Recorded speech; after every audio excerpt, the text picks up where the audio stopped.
Bien, bienvenido a mis apuntes de matemática.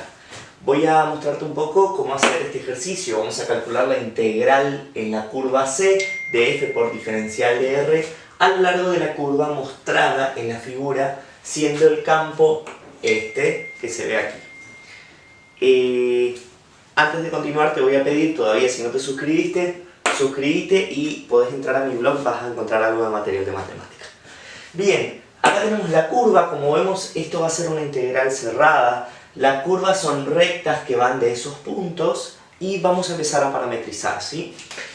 Para la curva 1 vamos a tener que x va a ir del punto 0 al punto 1, es decir que le puedo agregar el parámetro t que vaya de 0 a 1 y también le puedo agregar el parámetro t que vaya de 0 a 1 y z, ¿sí?, va a ser constante en 0.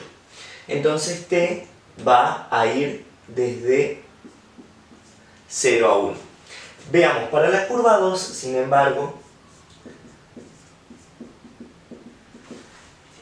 x va a ser constante en 1, y va a ser constante en 1, y z va a moverse de 0 a 1. Por lo tanto, vamos a ponerle constante en 1, y vamos a ponerle el parámetro t a z, siendo t también de 0 a 1. Por último, a la última curva C3, veamos que va del punto 1, 1, 1 al punto 0, 0, 0. Tenemos dos chances acá.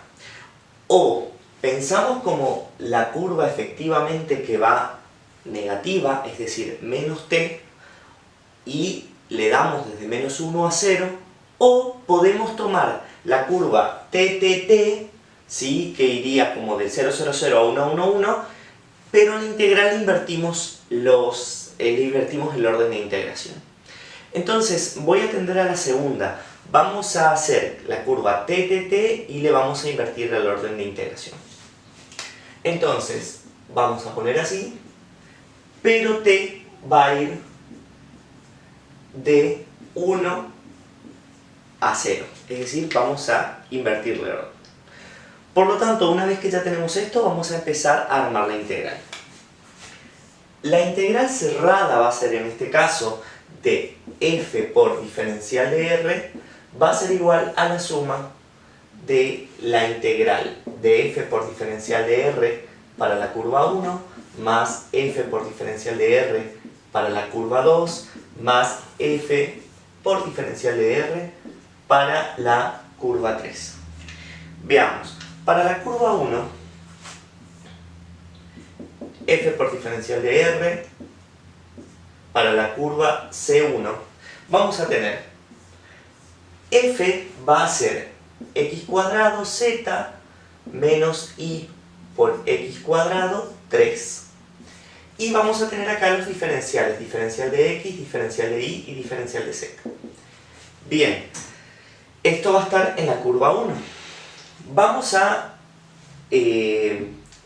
tomar, para poder reemplazar x y z, vamos a tomar la curva 1, sus parámetros. Por lo tanto vamos a tener t cuadrado por 0, 0, menos i por x cuadrado, menos i por x cuadrado, es decir, vamos a tener menos t cubo, 3. Y los diferenciales van a ser diferencial de t, 0. Diferencial de t, 0. Ahora, la integral va a ir de 0 a 1. Y como vemos, tengo la integral para resolver. Esto nos va a terminar quedando la integral de menos t cubo, diferencial de t, evaluado de 0 a 1, es decir, menos t cuarta sobre 4, evaluado de 0 a 1, es decir, menos un cuarto. Bien, una vez que ya tenemos esta primera, vamos con la siguiente integral. Muy bien, yo ya adelanté el cálculo de la segunda integral, calculé esta, debido a que tiene el mismo procedimiento que la anterior. Por lo tanto, reemplazo el vector con los diferenciales y de ahí ya hago el reemplazo del propio, de las componentes, digamos, del vector de x y z en función a la trayectoria. y entonces esa segunda integral me va a quedar 3. Por lo tanto, así ya tengo esta primera y esta segunda. Vamos a hacer ahora esta tercera. Muy bien. Veamos ahora para este último caso, esta última integral. ¿Sí? Lo que vamos a hacer es, otra vez, repetimos el procedimiento, pero ahora recordemos que vamos a hacer invertidos los extremos. Por lo tanto, vamos a reemplazar por TTT y vamos a invertir los extremos de integración. Por lo tanto, vamos a tener t cuadrado por t cubo, menos t por t cuadrado menos t cubo, 3. Y vamos a tener diferencial de t, diferencial de t, diferencial de t. Pero vamos a tener desde 1 a 0, al revés de lo que veníamos haciendo, que era de 0 a 1.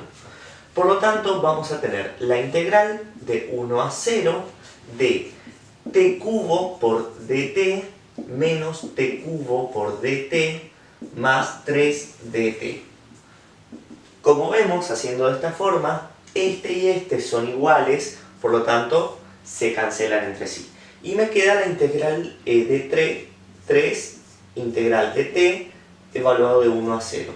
Tener la integral de diferencial de t de 1 a 0 es exactamente el valor opuesto a tener la integral de 0 a 1. Por lo tanto, esto me va a dar menos 1. Por 3 me va a terminar dando menos 3. Así, yo entonces voy a tener que esta integral va a ser menos 1/4 más 3 menos 3 es igual a menos 1/4.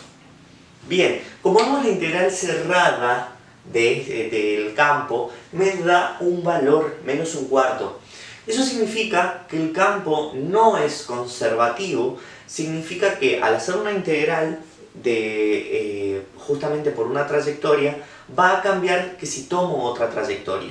Como vimos, la integral cerrada me dio un valor distinto de 0. Eso significa que el campo vectorial en el que estoy trabajando no es conservativo. Por lo tanto, la integral siempre va a depender de la trayectoria.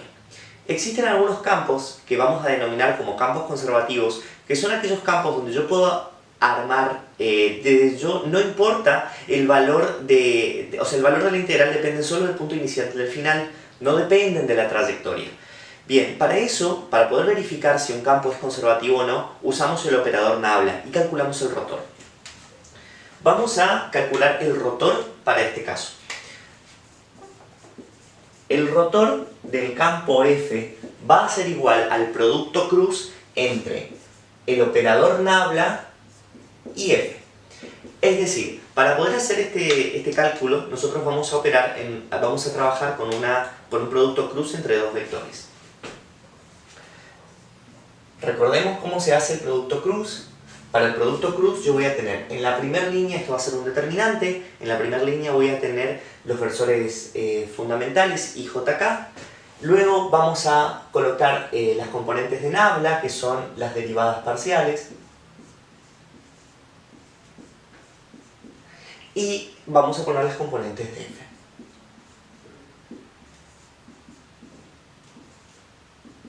Bien, vamos a empezar a armar este determinante. Me va a quedar I, tapo, fila y columna de I, y va a ser el determinante de este menor, es decir, va a ser el determinante de derivada de I, derivada parcial respecto de Z, menos I por X cuadrado 3, menos J, que es esta segunda componente, y ahí vamos a tapar la línea de J y tapar los otros dos. Me va a quedar estas dos derivadas y esto. Sería derivada parcial con respecto de X, derivada parcial con respecto de Z, X cuadrado Z 3. Más K, de la misma forma, nos va a quedar, tapo estos cuatro componentes.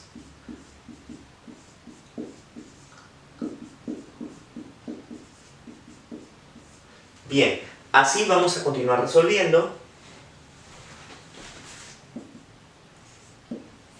Y este primer determinante va a ser la derivada con respecto a I de 3, 0, menos la derivada con respecto a Z de esto.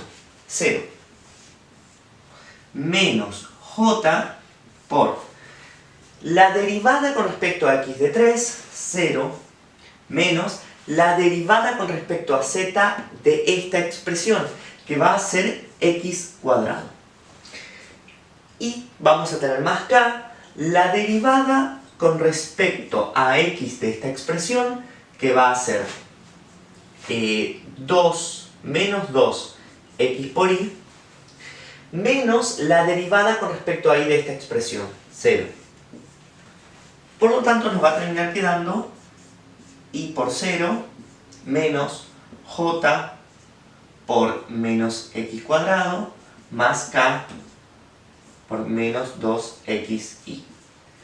Por lo tanto, como vemos, el resultado de este rotor nos dio un vector distinto que el vector 0. Por ello, vamos a decir que el campo no es conservativo y por lo tanto no vamos a calcular una función potencial asociado a este campo vectorial.